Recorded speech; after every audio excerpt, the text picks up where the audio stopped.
उन्हें वर देते हैं। भगवान उन्हें मतलब छठवें महीने उनका ऐसा संकल्प था कि जब तक मुझे भगवान नहीं मिलते, जब तक मुझे दर्शन नहीं होता, तब तक मैं यहाँ से नहीं उठूंगा, मेरी तपश्चर्या अब बंद नहीं होगी। और इसी निर्धार के कारण जैसे ही छठवां महीना पूरा होता है तो 6 मास की तपश्चर्या पूर्ण होती है और श्री ध्रुव जी को भगवान वर देते हैं कि आपको अटल पद की प्राप्ति होगी। तो कथा का तात्पर्य ये है कि भक्ति के लिए उम्र की जरूरत नहीं होती, भाव की जरूरत होती है। बस मन में भाव चाहिए, मन में भगवान के प्रति करुणा चाहिए, बस मन में प्रेम चाहिए। और क्या करें, प्रसंग तो इतने हैं बड़े बड़े और इतना मतलब यहाँ से शुरू हो गई कथा कि ऐसे हो जाती है शुरू, लेकिन जैसे ही घड़ी देखते हैं तो पता चल जाता है कि अरे विश्राम की ओर हम जा रहे हैं अभी। हाँ हाँ, कैसे समय बीत जाता है पता ही नहीं चलती बात। तो ऐसी ही भाव की मतलब भाव की भक्ति कौन कर रहे थे? एक बहुत बड़े महान सद्भक्त, और उनका चरित्र यहाँ पर आता है, जिनका नाम है प्रहलाद जी, और उनका चरित्र यहाँ पर आता है। प्रसंग क्या है? प्रसंग है कि एक बार की बात है, एक बार ऋषि सनकादि, जिनके बारे में हमने कल सुना, वो ऋषि सनकादि ऋषि विष्णु जी को मिलने के लिए गए। तो ये थे विष्णु जी के द्वारपाल जय विजय। उन्होंने विष्णु जी को रोका, उन्होंने सनकादि ऋषि को रोका। क्यों रोका? क्योंकि ये छोटे छोटे बच्चों के जैसे दिखते थे। सनकादि ऋषि ये 4 भाई थे, कल हमने सुना, सनक, सनंदन, सनातन, सनत कुमार। ये 4 भाई थे, उम्र में बड़े थे लेकिन दिखते थे छोटे बालकों के जैसे। और इसीलिए श्री विष्णु जी के जो द्वारपाल हैं जय और विजय, वो कहते हैं कि छोटे बच्चों का काम नहीं है भगवान विष्णु के पास, उनके कंधों पर तो इस पूरे संसार का भार है, और आप छोटे बच्चे क्या करोगे वहां जाकर?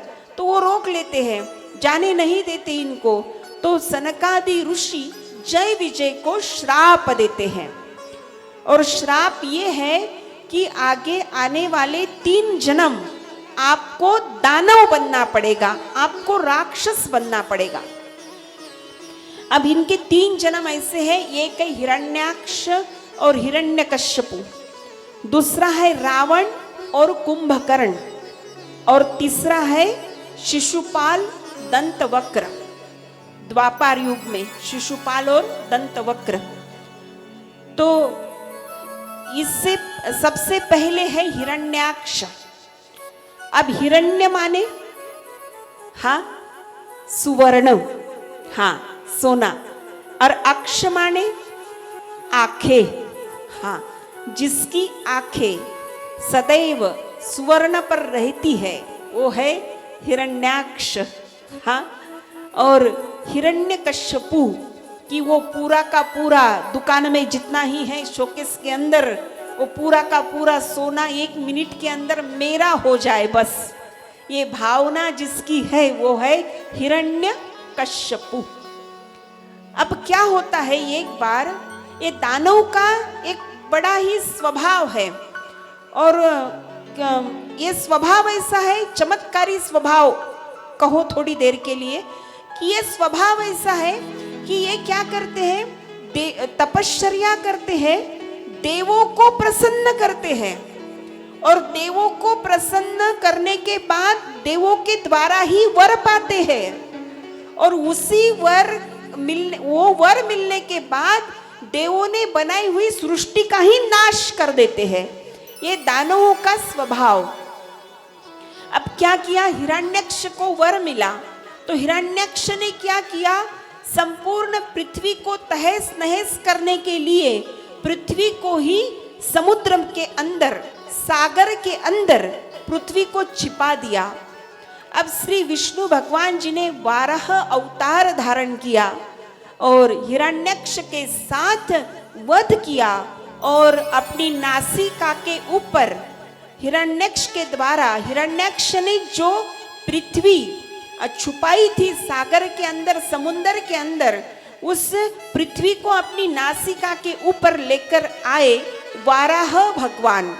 श्री विष्णु देव का एक और, श्री विष्णु भगवान का एक और अवतार जिसे हम वाराह अवतार कहते हैं। अब वाराह अवतार में विष्णु देव हिरण्यक्ष का वध करते हैं, पृथ्वी को ऊपर लाते हैं अपनी नासिका के ऊपर और पृथ्वी जैसी की तैसी पृथ्वी का संरक्षण करते हैं। अब क्या होता है, ये प्रसंग जैसे हिरण्यकश्यपु को पता चलता है तो हिरण्यकश्यपु क्या करता है, प्रण लेता है कि जिस विष्णु ने मेरे भाई का वध किया, हिरण्यक्ष का वध किया, उस विष्णु को मैं मार दूंगा। प्रण लेता है और प्रण लेने के बाद अब मुझे अजिंक्य बनना है और इसीलिए मुझे तो संपूर्ण पृथ्वी को मेरी बनाना है और इसीलिए मुझे बलशाली होना पड़ेगा, ताकतवान सामर्थ्यवान बनना पड़ेगा। इसीलिए ये निकल पड़ता है तपश्चर्या करने के लिए मंदराचल पर्वत का घाट और वहां पर तपश्चर्या आरंभ करता है हिरण्यकश्यपु।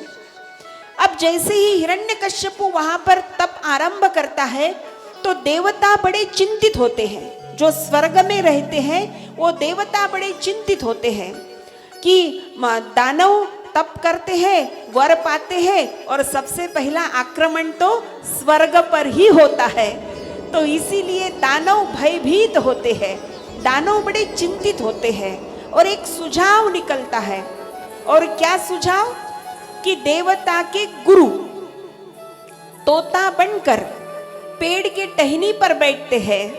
देवता के गुरु बृहस्पति जी वो तोता बनकर टहनी पर बैठते हैं और क्या कहते हैं, नारायण नारायण।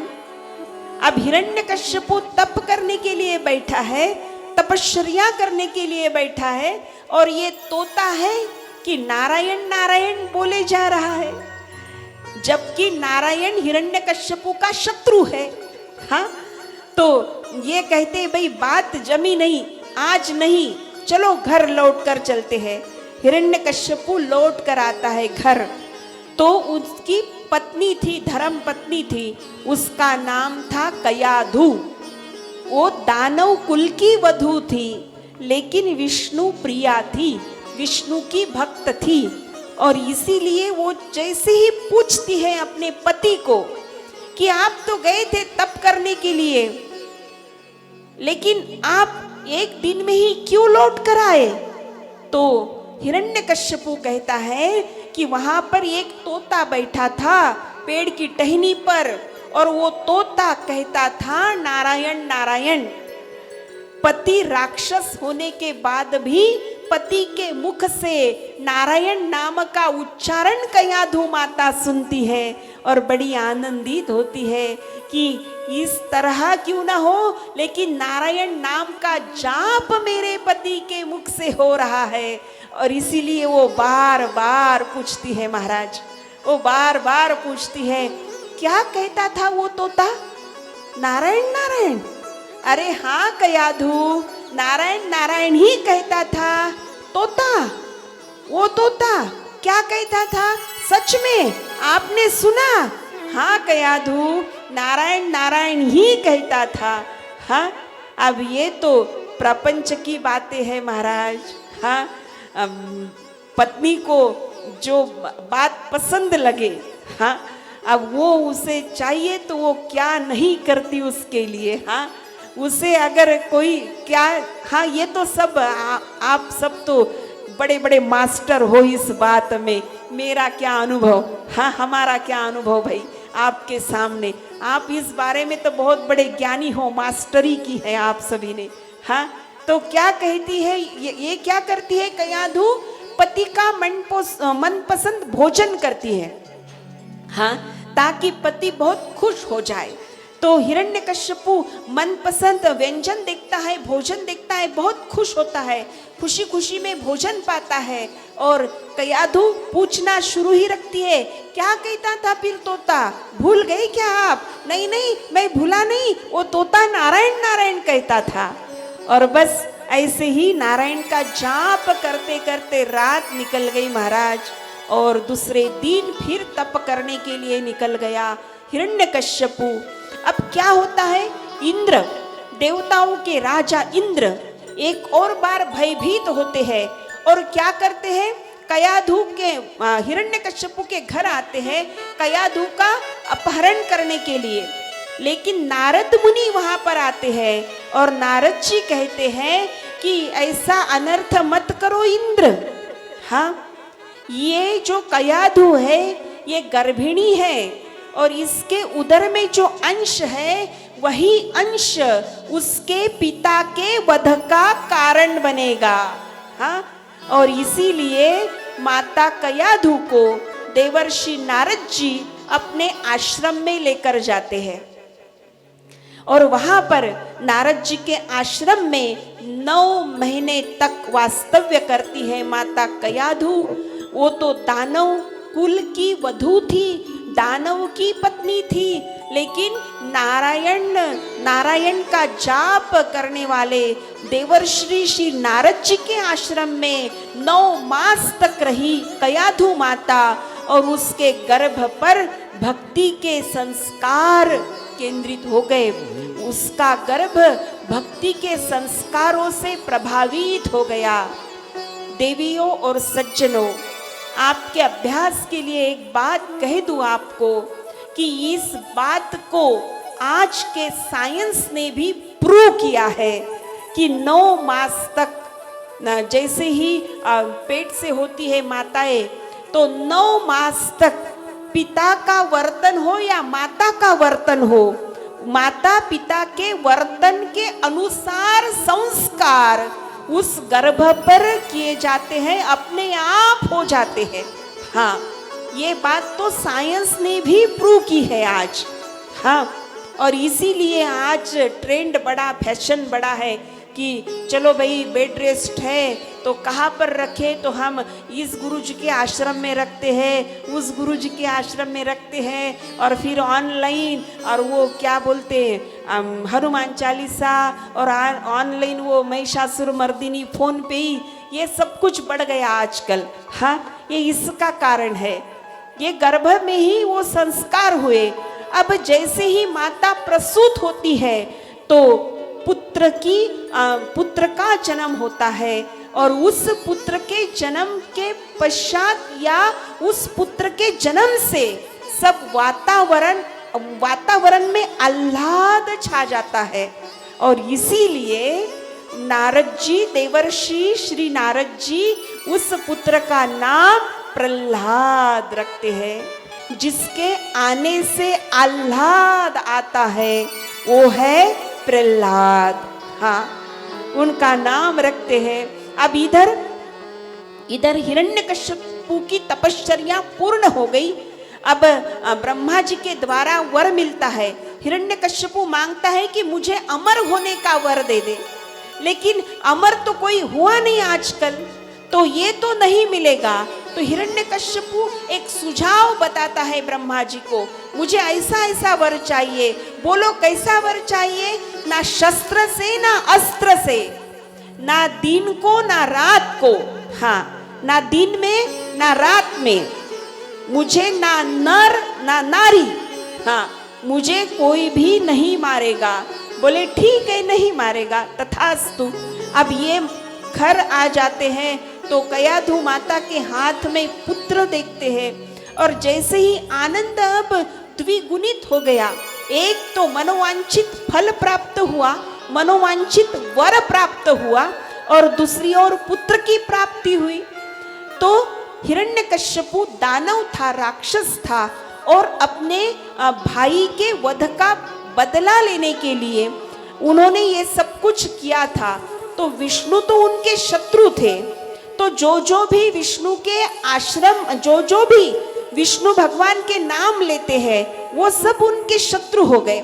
लेकिन हिरण्यकश्यपु के दुर्भाग्यवश उनके ही राजमहल में पलने वाले उनके ही सगे पुत्र प्रहलाद, वो भगवान श्री विष्णु के भक्त, हाँ, जैसे ही इनके अत्याचार बढ़ गए, जैसे ही इनके हिंसाचार बढ़ गए, प्रहलाद जी की उम्र भी बढ़ती गई और प्रहलाद जी की उम्र के साथ प्रहलाद जी की विष्णु भक्ति भी बढ़ गई। हाँ, अब मास्टर को सिखाने के लिए, गुरु जी को सिखाने के लिए लेकर आए कि प्रहलाद जी को उचित ज्ञान मिले, इसीलिए मास्टर जी को घर पे ही बुलाया सिखाने के लिए। तो प्रहलाद जी उस मास्टर को ही सिखाने लगे, उस गुरु जी को ही सिखाने लगे कि आप पहले नारायण बोलो, बाद में मुझे ज्ञान देना। हाँ, आप पहले बोलो ओम विष्णवे नमः, बाद में मुझे ज्ञान देना। हाँ, अब क्या करे, सगा पुत्र था, लेकिन विष्णु मेरा शत्रु है और उसकी भक्ति ये करता है। तो हिरण्यकश्यपु दानव होने के कारण, राक्षस होने के कारण, सगे पुत्र को मारने के लिए भी उसने कसर नहीं छोड़ी महाराज। हाँ, पर्वतों के ऊपर लेकर गए, चोटी पर, अंदर खाई में ढकेल दिया, तेल की कढ़ाई उसमें छोड़ दिया, या जहरीले सर्प सूखे कुएं में डाल दिए और उसके अंदर ढकेल दिया प्रहलाद जी को। उसकी बुआ थी, उसका नाम था होलिका, उसको वर मिला था कि वो अग्नि में जलकर कभी भस्म नहीं होगी। उन्होंने अपने बंधु को कहा, भाई को कहा, तो एक काष्ठ का निर्माण हुआ और उस काष्ठ में बुआ होलिका भांजे भतीजे प्रहलाद को लेकर बैठी। लेकिन अग्निदेव ने प्रहलाद की रक्षा की, मात्र होलिका उस अग्नि में जलकर भस्म हो गई। आज भी हम होली का दहन बड़े श्रद्धा के साथ करते हैं। तो इस प्रकार देव तारी त्याला कोण मारी। हाँ, इस प्रकार भगवान की अगर आपके ऊपर कृपा है महाराज, तो किसी में भी ताकत नहीं, आपका कोई भी बाल बाका नहीं कर सकता। सिर्फ भगवान की आपके ऊपर कृपा होनी चाहिए बस।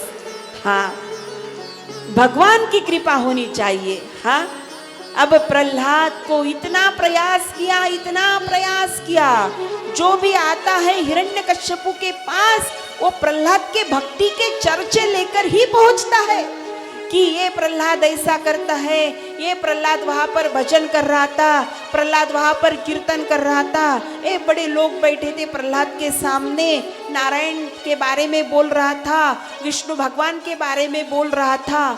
हिरण्यकश्यपु ने अपने सेवकों को आज्ञा दे दी, जाओ, आज तो कुछ न कुछ तो मुझे करना ही है।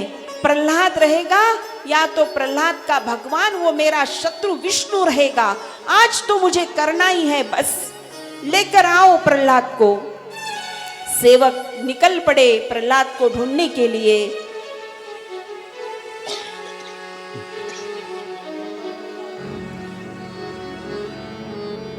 ओम नमो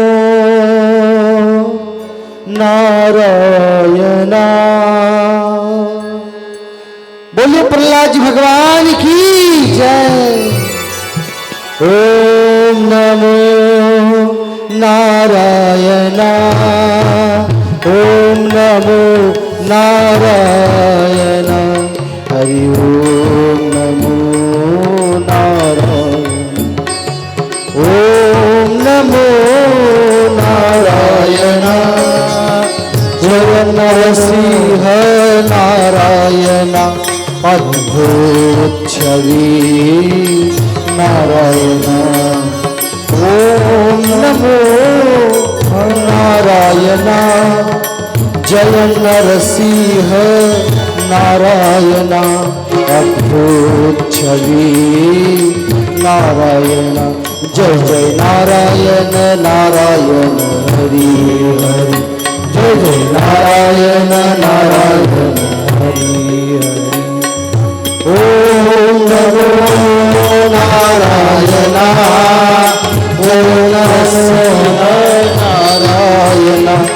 अद्भुत छवि नारायण।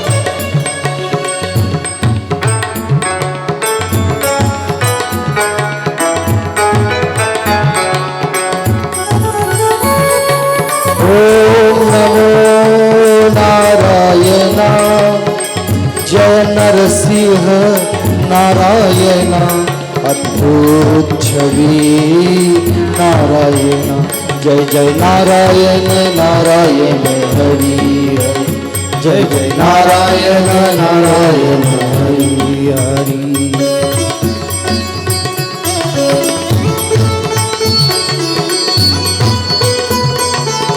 बोलिए प्रहलाद जी भगवान की जय।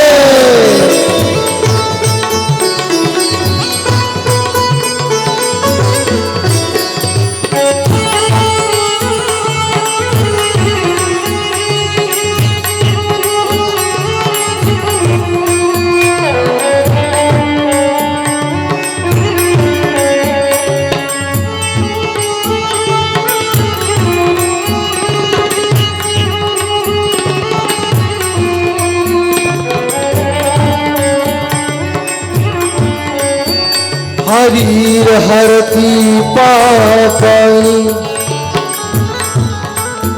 दुष्ट चित्तैरपि स्मृतः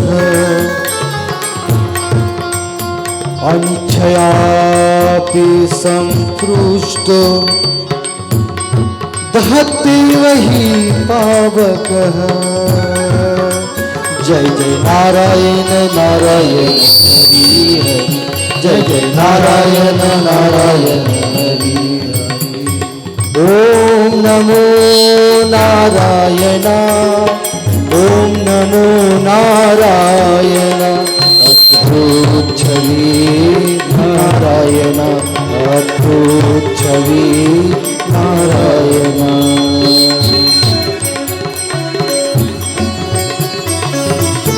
सेवक प्रहलाद जी को लेकर आते हैं और जैसे ही सेवक प्रहलाद जी को लेकर आते हैं, प्रहलाद जी अपने भजन में व्यस्त है और हिरण्यकश्यपु जैसे ही देखते हैं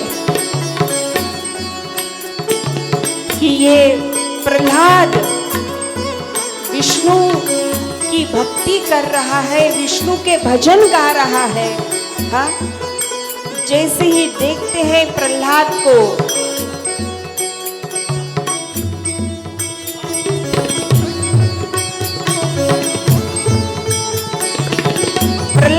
पूछते हैं कि तुझे पता है, प्रहलाद का हाथ पकड़कर अपने पास लेकर आते हैं और प्रहलाद को पूछते हैं कि तुझे पता है वो विष्णु कौन है?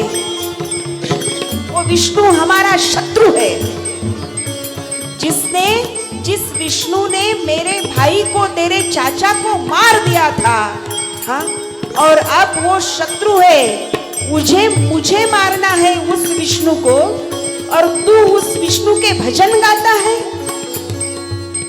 अरे वो अपना शत्रु है। तो प्रहलाद जी हाथ जोड़े हुए, पिताजी मेरे विष्णु दया के सागर है, करुणा के सागर है, आप क्षमा मांगो, मेरे विष्णु भगवान आपको क्षमा कर देंगे पिताजी। अरे ये कदापि नहीं होगा, मैं क्षमा मांगू किसी को, मैं किसी के साथ क्या वर्तन करूं, ये भी मुझे आप तू सिखाएगा क्या? क्रोधायमान हो गए, क्रोधित हो गए हिरण्यकश्यपु, कस के हाथ पकड़ लिया, अपनी ओर खींच लिया प्रहलाद को। अरे बोल, तेरा विष्णु कहां कहां पर है? तो प्रहलाद जी कहते हैं, इस संपूर्ण राजमहल में मेरे विष्णु है, सृष्टि के कण कण में मेरे विष्णु व्याप्त है, सृष्टि के कण कण में मेरे विष्णु व्याप्त है। हमारे इस राजमहल में भी मेरे विष्णु बसे हैं।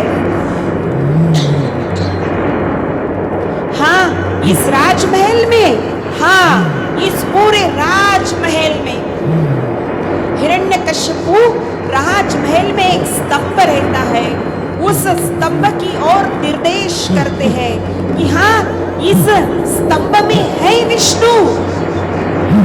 हाँ पिताजी, इस स्तंभ में भी मेरे विष्णु है तो बुलाओ तेरे विष्णु को। और जैसे ही जाते हैं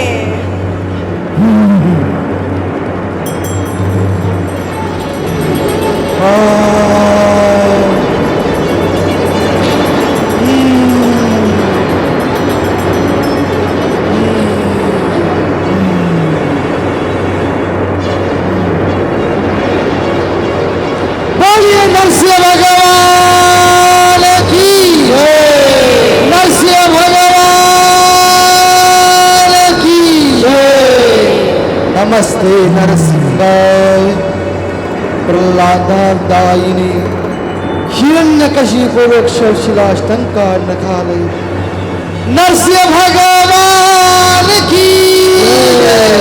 नरसिंह भगवान की जय। प्रह्लाद भगवान की जय।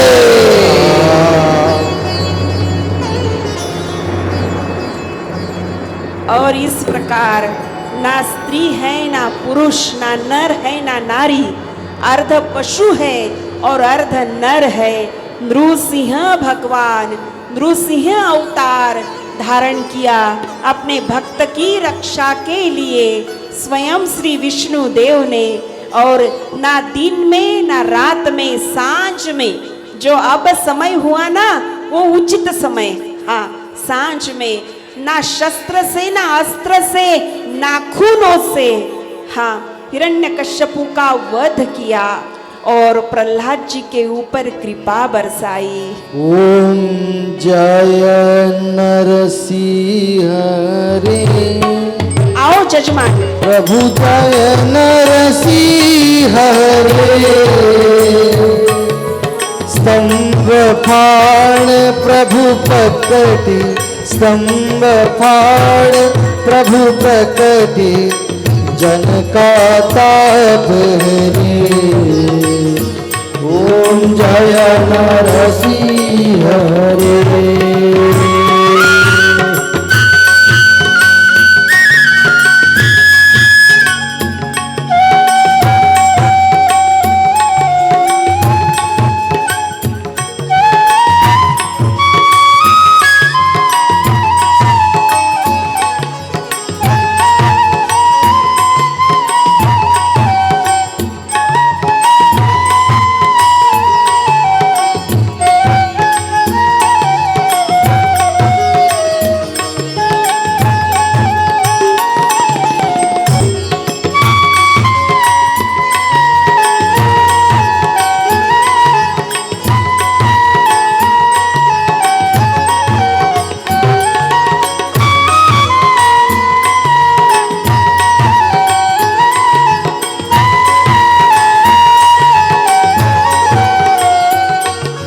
तुम हो दीन दयाला, भक्तन हितकारी, प्रभु भक्तन हितकारी। अद्भुत रूप बनाकर प्रकटे भयहारी। ओम जय नरसिंह रे।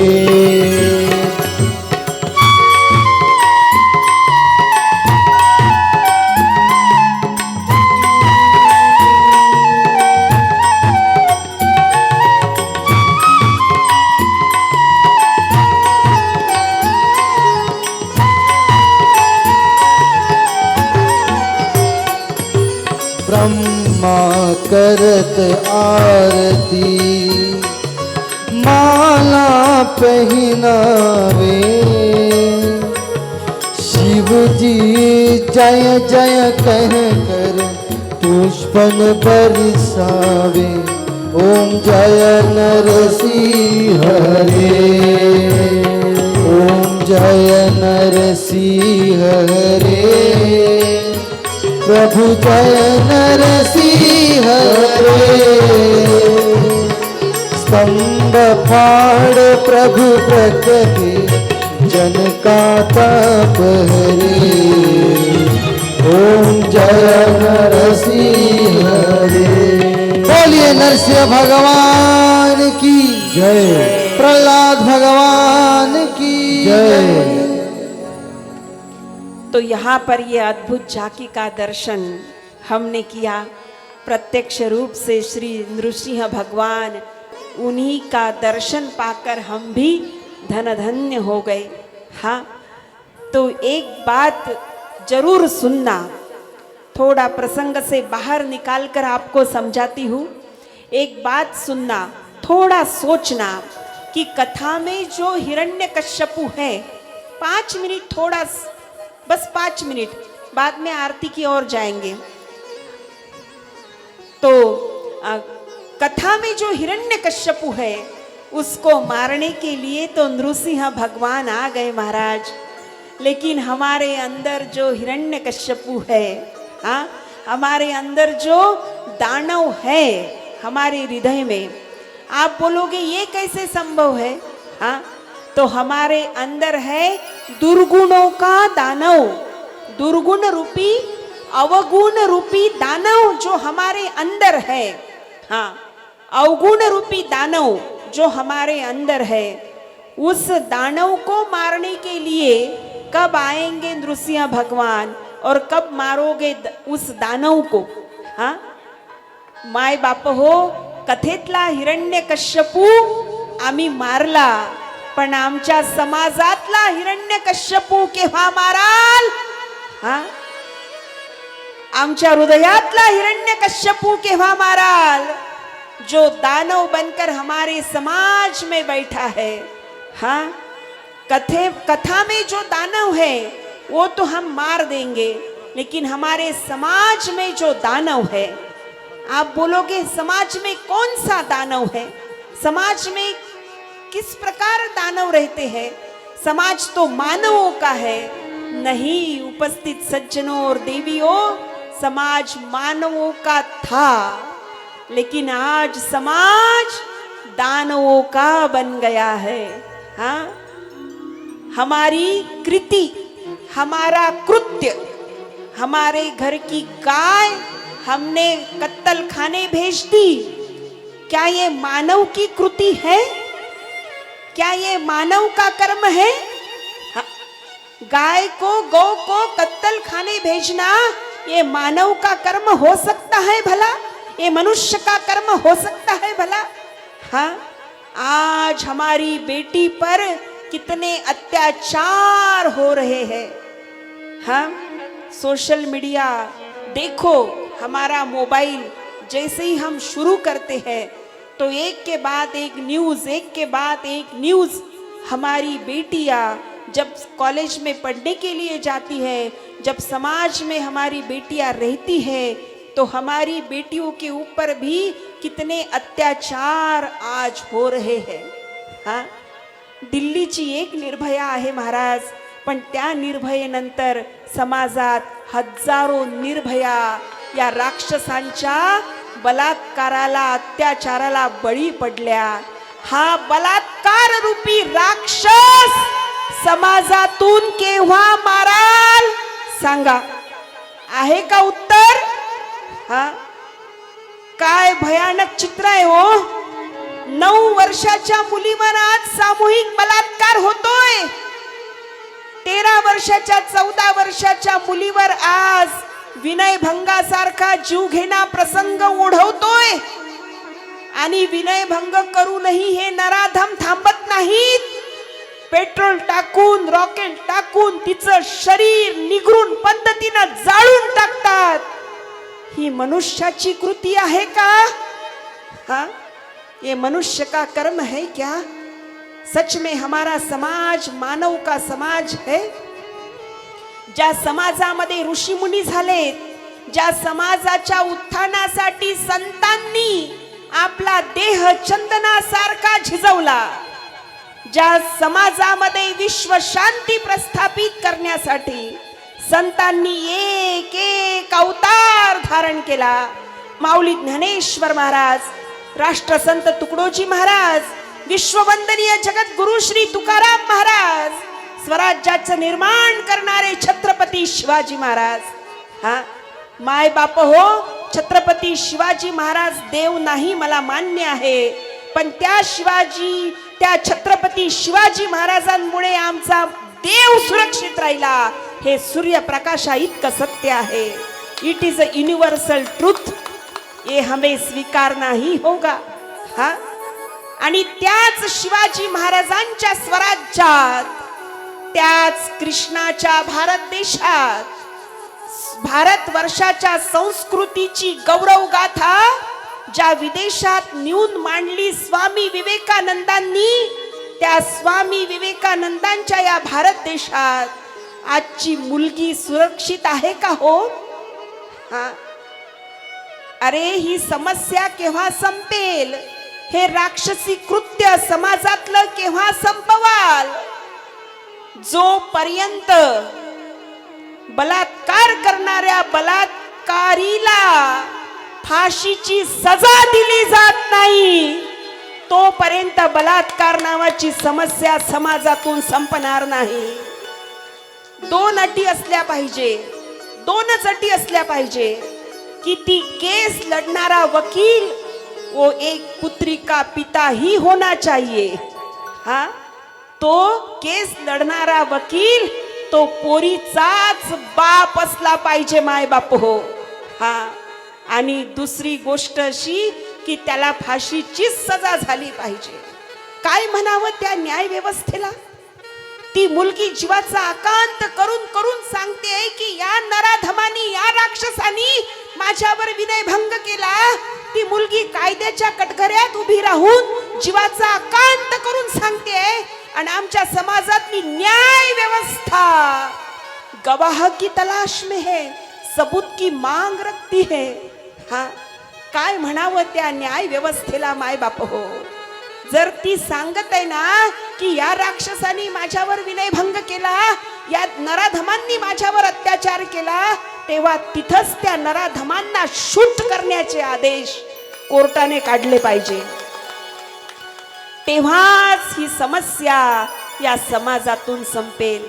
हाँ, हमने कथा तो कितनी सुनी है उपस्थित सज्जनों और देवियों. हाँ, हमने कितने बड़े बड़े भंडारे यहाँ पर किए, इतना बड़ा महाप्रसाद और कितनी बड़ी कथा हुई, इतनी बड़ी कथा हुई, इतने लोग आए, इतने बड़े हजारों लोग और महाप्रसाद लेकर गए, और बाद में भी इतनी बूंदी बची थी. हाँ, ये कथा का बड़ा स्वरूप नहीं है. कथा का बड़ा स्वरूप तो यही होगा कि एक मनुष्य अगर नीति से चलने का संकल्प करता है, एक आप में से एक भक्त अगर प्रामाणिकता के साथ जीवन जीने का अगर संकल्प करता है, आप में से एक भक्त अगर संकल्प करता है कि मैं मेरे घर की जो गाय है, मेरे घर की जो गौ माता है, मैं कत्तल खाने कसाईयों के हाथ कभी नहीं बेचूंगा, आप में से कोई अगर एक तो भी ऐसा संकल्प करता है, समझ लो भागवत बड़ी हो गई. हाँ, ये है भागवत जी का बड़ा स्वरूप. महाप्रसाद पाने के लिए कितने भक्त आए और कितने भक्तों में बूंदी बटोर दी, ये भागवत जी का बड़ा स्वरूप नहीं है. ध्यान से सुनिएगा. हाँ, ये नहीं है बड़ा स्वरूप. और इसीलिए कथा तो बहुत हो चुकी प्यारी आत्माओं, लेकिन परिवर्तन होना जरूरी है. हाँ, तुम्ही जाम झाले कथा ऐकून ऐकून. हा, श्रोते हो, आणि महाराज लोक फुगून गेले कथा सांगून सांगून. हा, 40-40 किलोचे महाराज क्विंटलचे व्हायला लागले कथा सांगू सांगू. हा, लगे लेके आइए.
भागवत भगवान की है आरती।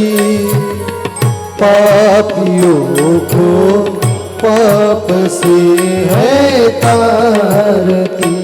श्री भागवत भगवान की है आरती।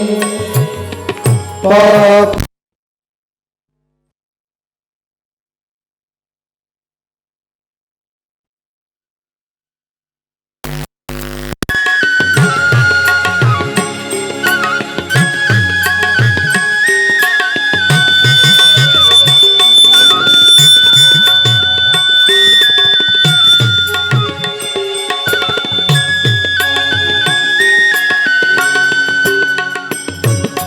अमर ग्रंथ ये मुक्ति पंथ ये पंचम वेद निराला है। नवज्योति जगाने वाला है। हरि नाम यही हरि धाम यही जग के मंगल की आरती। पापियों को पाप से है तारती। श्री भागवत भगवान की है आरती। पापियों को पाप से है तारती।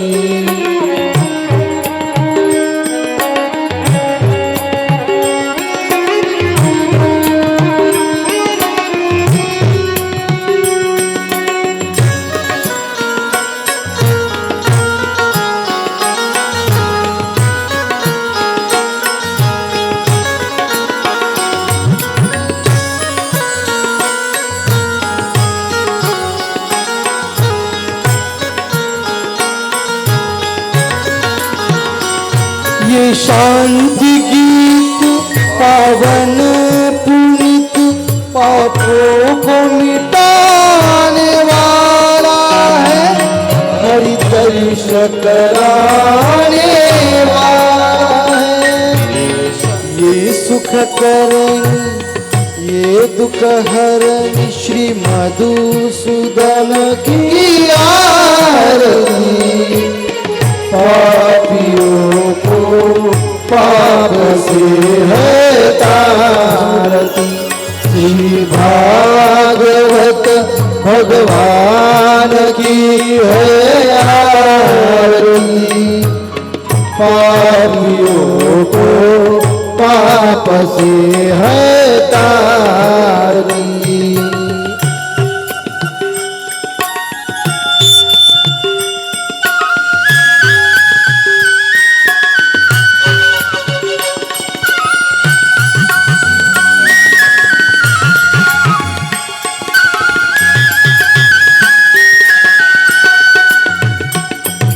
मधुर बोल मग ग्रंथ खोल सन्मार्ग बताने वाला है।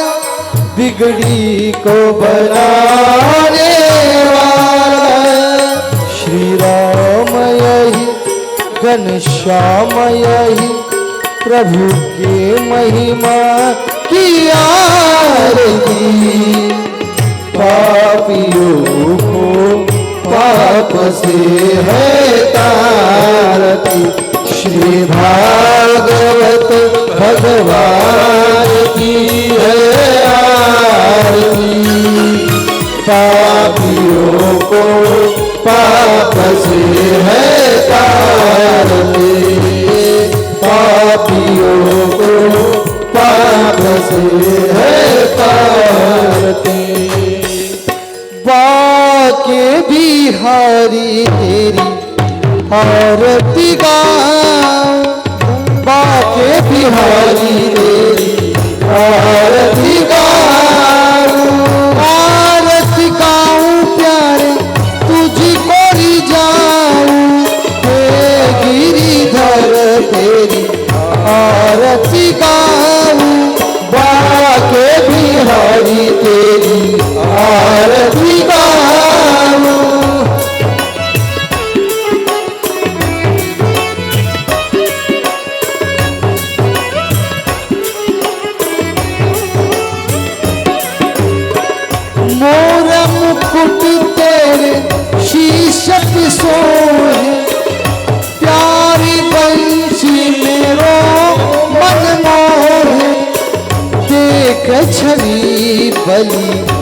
बिहारी जाऊं, बाके बिहारी तेरी आरती गाऊं। हे गिरधारी तेरी आरती गाऊं।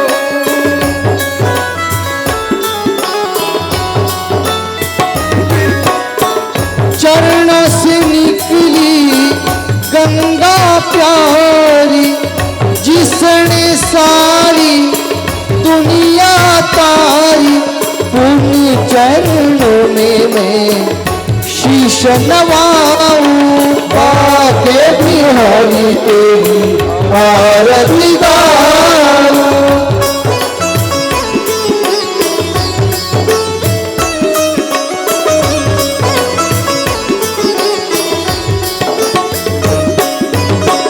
व्यास दास के नाथ आप हो, सुख दुख जीवन साथ आप हो। श्री चरणों में मैं बलि बलि जाऊं, बाके बिहारी तेरी आरती गाऊं।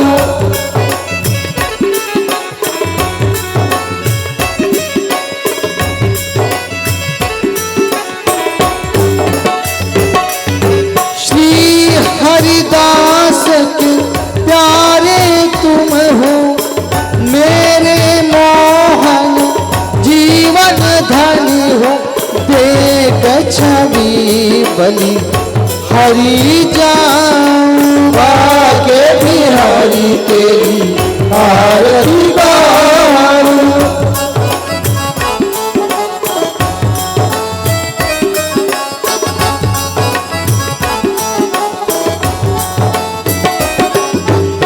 कंचन थार कपूर की बाती, जगमग ज्योति जले दिन राति।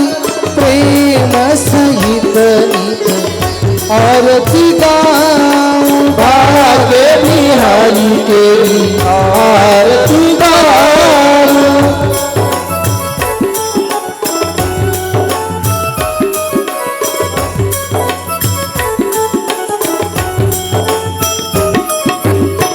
संग सोहे वृषभानु दुलारी, ललिता विशाखा सखिया प्यारी।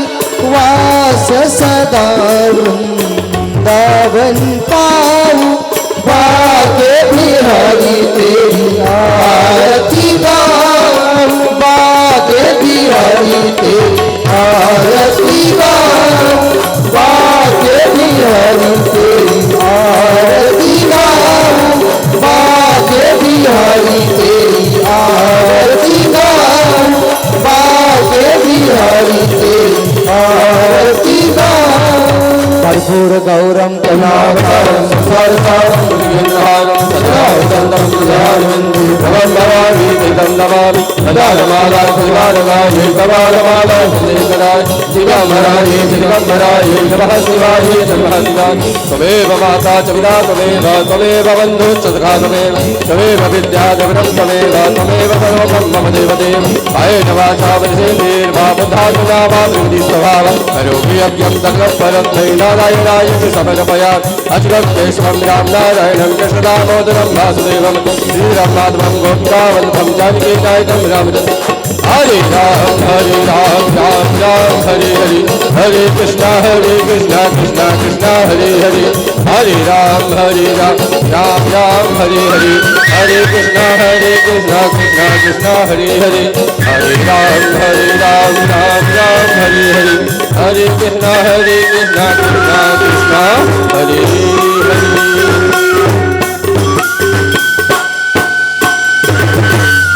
जगेन शीतलीकरणं मंत्रै पुष्पे देवादिवन्दनम् आरारतिज्ञं समर्पयामि।